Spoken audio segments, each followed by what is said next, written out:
But I want to switch now to another politician. This is maybe my favorite news story of the week. It's everyone's favorite girl boss, Minnesota Senator Amy Klobuchar. I like this story because it started at the beginning of the week. Huffington Post had an article about how she's gearing up to run for president, and apparently 3 people have already turned her down the offer to run her campaign because it's something of an open secret that she is a nightmare to work for. And I have heard this from various DC people as well, and there are a lot of people. We have insiders. Yes, our moles. That she is an absolute nightmare to work for. No one was on the record other than like a vague she's hard on her staff. A overwhelming amount of the reaction to the piece was, wow, big old nothing burger. They would never write this about a man. Like they're picking on her because she's like a strong, tough woman or whatever. And then of course, the people who did go on the record were all, there to say Amy Klobuchar is the kindest, warmest, most wonderful boss I've ever had in my life. Yeah, and if they want to blink twice, yeah, we will send a car for them. We'll find them a safe space. They actually based Jennifer Aniston's character in Horrible Bosses off of Amy Klobuchar. I want to look, Amy 2 Targaryen, the Last Dragon. I want to fully defend her if I can take that role. Let's start the contrarian corner again, Felix. I mean, I think it's bad to abuse your employees, but okay, what does everyone like to do all day on Twitter? They like to fucking throw epic dunks at Robbie Mook and all the other guys, all the Johns, all the people who had the jobs of the people that Amy Klobuchar is abusing. She's so effective at it that they are telling the media how mean she is. So she's already better at that than anybody. Okay, do you want Robbie Mook to be like just explaining to you how he lost the campaign, or do you want him already leaving the job in tears? The Last Dragon, Amy Klobuchar, is uncompromising, unyielding, unbending. She demands excellence because you can either, die in your old world or live in hers, bend the knee to the dragon. And she made them all wait outside in February in Minnesota, the worst month in Minnesota, like -20, harsh wind, blizzard. And what did she came out without a hat. The Last Dragon, her royal blood keeps her from getting cold. It's so fucking pimp. Probably dozens of reporters died. That's sick. She's so fucking. She's the best. I support her. She held it at the center of a topiary maze, and they all froze to death trying to find her. Amy, Amy. She's like, okay. So Cory Booker, he's on his tour of just not offending anyone. they're like, what do you think about Ralph Northam being in blackface? He's like, well, put yourself in the shoes of someone who likes to be in blackface. And there are some hard hitters in this field. There are some like once in a lifetime, just powerhouses of charisma and dynamism. You got Tim Ryan. You got who the fuck Michael is that? Bennett. You got Is that like Delaney guy? Is there Rob Delaney. Rob Coming Delaney. back to America. You got Pete Buttigieg. Isn't that how you say it? And you say that's how you're just everyone that you would ever want who looked like they could have been a background extra in Michael Clayton. But there's only one dragon.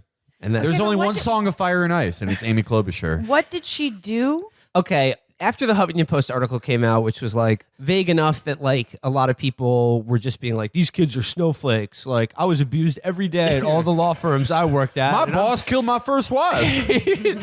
And I know it's like all the people who were like, every job I've ever had, I was abused by my boss, and it made me the totally normal person I am right now. I own an Etsy shop, and I abuse everyone I come in contact with. Well, these people love this. This is like this is the the Devil Wears Prada narrative, where I was abused by a woman and it made me stronger. Except it's like the Devil Wears Ann Taylor Loft. That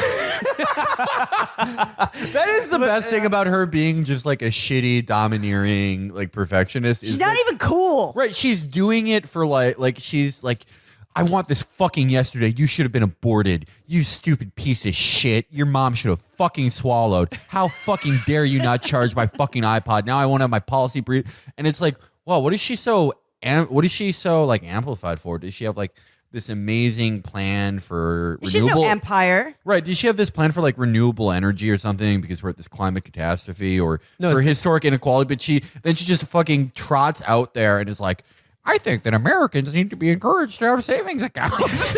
It's for that? That's what you did it for? Yeah, she's a tyrant waddling off in a fucking, polyester blend suit. Maybe for like, adjusting interest rates. Yeah, her it's like the equivalent to if an artist, they had all of Picasso or Jackson Pollock's demons and mistreatment of everyone they came in contact with, but they were a WikiHow illustrator. And it was like, well, they got their demons, but look at their work. I bet Klobuchar does like that weird shit where she would like stare at someone dead in the eyes without blinking, then hold her hand over an open flame. and it's all for things that are like, I think there should be an app where you can make an Obamacare appointment. Exactly. It's like, cool, okay. It's for nothing. It's just shit. Which, yeah, she's great. What are your grand designs? Hillary liked the people that worked for her. Oh, totally. She got totally involved in their lives through all the And yeah. they loved her. They can't get enough of mommy. her. They can't get enough of her. I mean, in true Hillary fashion, she got deeply involved in people's lives, and it was just she couldn't have made their lives worse. Like telling Huma, like, "Have I got the guy for you?" But her heart's in the right place with them, right? Yeah. But And Huma still worships her. yeah, and Obama couldn't give a shit about the people who worked for him, but he was at least like put on enough of an air and was charming enough that he was like, yeah, I don't know, get married to whoever.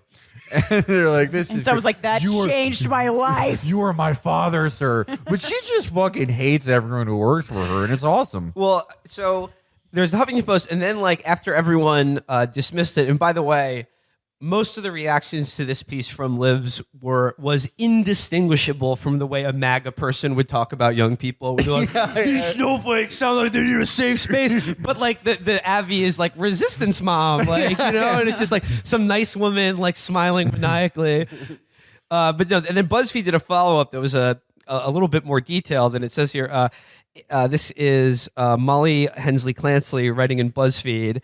Amy Klobuchar has laid the grounds for a presidential run on an image of Minnesota Nice. Can you speak on that, Felix? What is Minnesota Nice? Totally real. It's not at all a joke. I mean, Minnesota Nice is just like a joke among those people. Like they're the most passive aggressive people in America. I think it's the best state in America, but they're insanely passive aggressive and shitty to each other and have the same like small petty grievances and generational long feuds about like who was supposed to winterize a cow in 1982 that But it's not the same thing as manners. It's that you have to be nice. Right. It's like when Zizek talks about ideology or whatever, he says, well, I say to my son, go see your grandmother because it will make her happy. I don't say it's going to be great to see your grandmother. And in Minnesota, they have this thing. It's like, no, you're going to love it. We're all going to love it. And that's why they shove their wives in wood chippers. Yeah. No, my experience of living there was just being constantly uncomfortable, but also like, yeah, I guess this is good, right? Like, but let me explain. How long did you spend there? 3 years, and it was. You were 3 years of the town Jew of all of Minnesota. That one. Felix, how many wells did you poison while you were there? oh man, they're wide open. No, but the typical Minnesotan, like Klobuchar's people. Okay, they grow up in a place like White Bear Lake or Eden Prairie or Duluth, and they're many generations removed from farming, but they still have this sort of like bullshit. Not as bullshit as like a Texan, but bullshit like rural blue collars-y thing. Mm-hmm. But they mostly just, take the boat out on the lake and don't exchange more than 3 words with their very thick father over the course of 7 hours. And they've never made a friend past 14. You make all the friends you ever need in your life in the first 14 years of your life. And any new person that comes in, you might work yourself up to like mutual hellos, but it's just not going farther than that. There are no outsiders. It's there's a very strict social immigration rate over there, and you either just stay that forever and you become the terse father on the boat, or you move to the Twin Cities and you become a Twin Cities shithead who like your main activity is like going to sports bars and wearing a big hat and a 3/4 fleece and playing like meme songs at the sort of digitalized jukebox, like playing "What Does the Fox Say" or Robin Thicke and thinking it's the funniest shit ever, and then just like somehow just fucking the hottest women anyone's ever seen, and that's you're either that or you're boat guy, and that's just your life.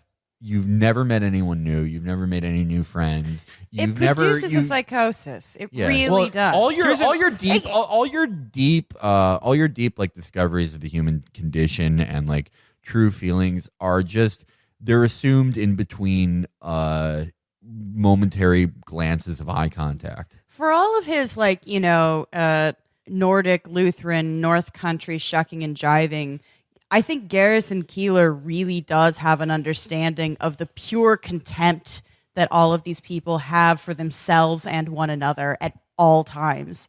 And Klobuchar has merely violated the social contract of not repressing it. Yeah, well that's why she's the dragon. Well, but like, so Minnesotans just, because they're Midwesterners, they still like, oh, it's 2 days out of the week. It's time to drink exactly 75 beers.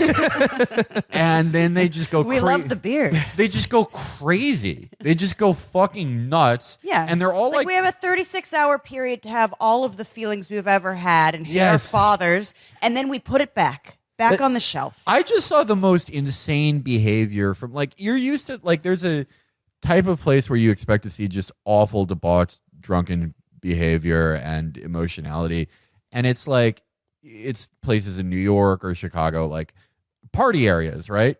But there is a certain hour that hits everyone in Minnesota where they just all get so fucking drunk, and it's just all these like white 35-year-old contract lawyers who are just during the day like, oh, I don't get involved with politics, and then at night they're like, Kodak Black is the only person I relate to. I swear to fucking God, you're so beautiful. Oh my God, you're the fucking nicest person I've ever met in my life. Just weeping and fighting each other. You're my best friend, and I hate my father. Yeah. And then they're just Monday morning back at it.